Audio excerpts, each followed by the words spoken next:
Hello everyone, कैसे आप सभी। आज की इस वीडियो में मैं आपको गूगल ट्रांसलेशन के बहुत ही सॉलिड टिप्स बताने वाला हूँ। कृपया वीडियो में लास्ट तक बने रहें और ध्यान से इसको समझने का प्रयास करें। जैसे भी कोई डॉक्यूमेंट होता है इंग्लिश में होता है, पूरा डॉक्यूमेंट इंग्लिश में है, या कोई वेबसाइट है या किसी फ़ोटो पे, जैसे किसी फ़ोटो पे कुछ भी लिखा है इंग्लिश में या हिंदी में, आपको अदर लैंग्वेज में ट्रांसलेट करना है तो इसमें बहुत ही प्रॉब्लम होती है आपको करने में। या कोई डॉक्यूमेंट है, जैसे ये जीएसटी के रूल्स हैं, ये फुली इंग्लिश में है, ठीक है। ये पूरा का पूरा डॉक्यूमेंट आपको हिंदी में या अदर लैंग्वेज में ट्रांसलेट करना है, ठीक है। या कोई वेबसाइट आप देख रहे हो, है ना। जैसे मैंने गूगल ऑन किया और कोई भी वेबसाइट, जैसे मैंने ऑन किया W3 स्कूल्स, ये कोडिंग सिखाने के लिए एक वेबसाइट है। ये पूरा का पूरा यहाँ पे आप देख रहे हैं इंग्लिश में है, जो भी इंट्रोडक्शन या जो कुछ भी आप पढ़ना चाहेंगे कैसे है इंग्लिश में। इस पूरी वेबसाइट को भी आप चेंज कर सकते हैं हिंदी में। तो इसके लिए सबसे पहले आपको क्या करना है, गूगल ऑन करना है, या फ़ोन में आप ऑन कर सकते हैं या फिर डेस्कटॉप पीसी में आप ऑन कर लीजिए, चाहे जैसे भी जो भी सुविधा है आपके पास। यहाँ पे ऐप्स पे जाना है, ट्रांसलेशन पे जाना है, ठीक है। ट्रांसलेट लिखा हुआ है, इस पर आपको क्लिक करना है। जैसे आप इस पर क्लिक करेंगे गूगल ट्रांसलेटर ऑन हो जाएगा। अब देखिए यहाँ पे टेक्स्ट दे रहा है, इमेज दे रहा है, डॉक्यूमेंट दे रहा है, वेबसाइट दे रहा है, ठीक है। तो टेक्स्ट का सीधा सा मतलब है कि भाई आप टेक्स्ट को लिखो सीधा, या कॉपी करके पेस्ट करो, कहीं लिखा है ऑलरेडी। और इधर क्या है ना, दो चीज़ें हैं, ये सोर्स लैंग्वेज है, ये डेस्टिनेशन, आपको किस में ले जाना है ना। आप यहाँ पे चेंज कर सकते हैं। जैसे ये ड्रॉप डाउन वाले पॉइंट पे क्लिक करेंगे, यहाँ पे चीज़ें आ जाएंगी, आप जिस भी लैंग्वेज में कन्वर्ट करना चाहें कन्वर्ट कर सकते हैं। जैसे मैंने हिंदी पे क्लिक किया और यहाँ पे इंग्लिश लिखा है, इंग्लिश टू हिंदी ट्रांसलेट करेगा। जैसे मैंने लिखा हेलो, हेलो को इसने क्या लिखा, नमस्ते, ठीक है। ये तो हो गया कि लिख के आपको ट्रांसलेट करने के लिए, ठीक है। दूसरी चीज़ यहाँ पे दे रखी है इमेज। इमेज पे मैंने क्लिक किया, ब्राउज योर फाइल्स दे रहा है, ब्राउज योर फाइल्स पे क्लिक करना है ना। जैसे ये मैंने इमेज ले लिया।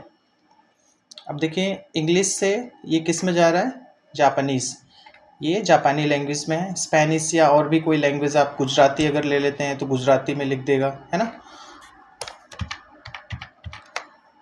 अब देखिए यहाँ पे मैंने हिंदी लिया, जैसे हम हिंदी लेंगे यहाँ पे हिंदी में आ जाएगा। जो चीज़ वहाँ इंग्लिश में लिखी थी वो ट्रांसलेट करके आपको हिंदी में दे दी।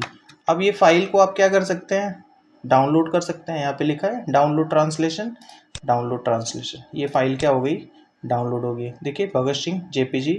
अब ये वाला जो पहले से था उसमें इंग्लिश में था, और ये अभी जो डाउनलोड हुआ है वो फुली हिंदी में है। तो कोई भी चीज़ फ़ोटो पे लिखी हुई है किसी भी लैंग्वेज में, आपको अपने मनपसंद लैंग्वेज में करना है तो आप कर सकते हैं उसको।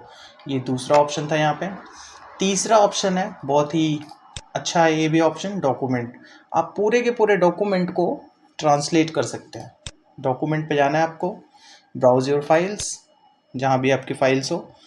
और मैं कोई फ़ाइल ले रहा हूँ, जैसे मैंने GST के लिए ले लिया, ओके। अब देखिए किस लैंग्वेज में ट्रांसलेट करना है, हिंदी में ट्रांसलेट करना है तो हिंदी ले लीजिए, अदर लैंग्वेज जो भी है आपको पसंद की वो ले सकते हैं। ट्रांसलेट, ये पूरी फाइल को ट्रांसलेट करेगा इंग्लिश से हिंदी में, ठीक है। उसके बाद आप इसको ओपन करके पढ़ सकते हैं, डाउनलोड कर सकते हैं, या जो भी उसके साथ आपको काम हो आप यूज़ कर सकते हैं, ठीक है। तो गूगल ट्रांसलेशन जो है एक बहुत ही व्यवस्थित, एक तरह से कह सकते हैं, ऑप्शन दिया हुआ है इसमें, और बहुत ही बेनिफिट वाला ऑप्शन है। इसको सभी को आना चाहिए ताकि हम एक लैंग्वेज से दूसरे लैंग्वेज में जो भी आपका काम हो वो आसानी से कर सकते हैं। कभी कभी लैंग्वेज की वजह से चीज़ें हमको समझ में नहीं आती तो हम उसको पढ़ नहीं पाते हैं, है ना। तो समस्या को यहाँ पे आप सुलझा सकते हैं। अब देखिए दो ऑप्शन दे रहा है, open translation, download translation. Open करेंगे तो जस्ट आप यहीं पे पढ़ सकते हैं। मैं ओपन करके देख ले रहा हूँ, है ना, ये अभी ओपन हो जाएगा। और अगर आप डाउनलोड करते हैं तो ये डाउनलोड हो जाएगा, ठीक है। देखिए ओपन भी हो गया। देखिए अब ये सारी चीज़ें आपको हिंदी में दिख रही होंगी, है ना। ये टोटल हिंदी में ये ट्रांसलेट कर दिया। तो आपको जो भी कठिनाई थी यहाँ पे सारी चीज़ें सॉल्व हो जाएंगी। तो लैंग्वेज की वजह से अगर कोई चीज़ पढ़ने में प्रॉब्लम हो रही है तो ये आपके लिए बहुत ही काम की चीज़ है। अगला ऑप्शन देखते हैं वेबसाइट। अब चूंकि हमारे पास कोई फाइल नहीं है, हम कोई वेबसाइट पे चीज़ें ढूंढ रहे हैं, इंग्लिश में आ रहे हैं, हमको नहीं समझ में आ रहा है ना, तो हम क्या कर सकते हैं, पूरी की पूरी वेबसाइट को भी ट्रांसलेट कर सकते हैं। देखिए यहाँ पे जैसे ये वेबसाइट है पूरी की पूरी, ये सब चीज़ें इंग्लिश में लिखी हुई है ना। पूरा वेबसाइट मुझे ट्रांसलेट कर देना है हिंदी में। ये वेबसाइट का लिंक है, यूआरएल है, इसको यूआरएल बोलते हैं। हम इस पूरे यूआरएल को क्या करेंगे, Ctrl+C कॉपी कर लेंगे। गूगल ट्रांसलेशन पे दोबारा जाना है, वेबसाइट पे क्लिक करना है, वेबसाइट को यहाँ पे पेस्ट कर देना है, Ctrl+V। चूँकि हमने कॉपी किया था तो हम पेस्ट कर सकते हैं। आप लिखने के लिए भी आप यहाँ पे प्रयास कर सकते हैं कि वेबसाइट को लिख देंगे तब भी वो ट्रांसलेट हो जाएगा, लेकिन कॉपी करने से बेनिफिट ये होगा कि पूरी की पूरी चीज़ जो चीज़ आपने ओपन की थी वो चीज़ यहाँ पे आ जाएगी। जैसे ही आपने वेबसाइट को पेस्ट करना है उसके बाद प्रोसेस कर देना है या ट्रांसलेट कर देना है।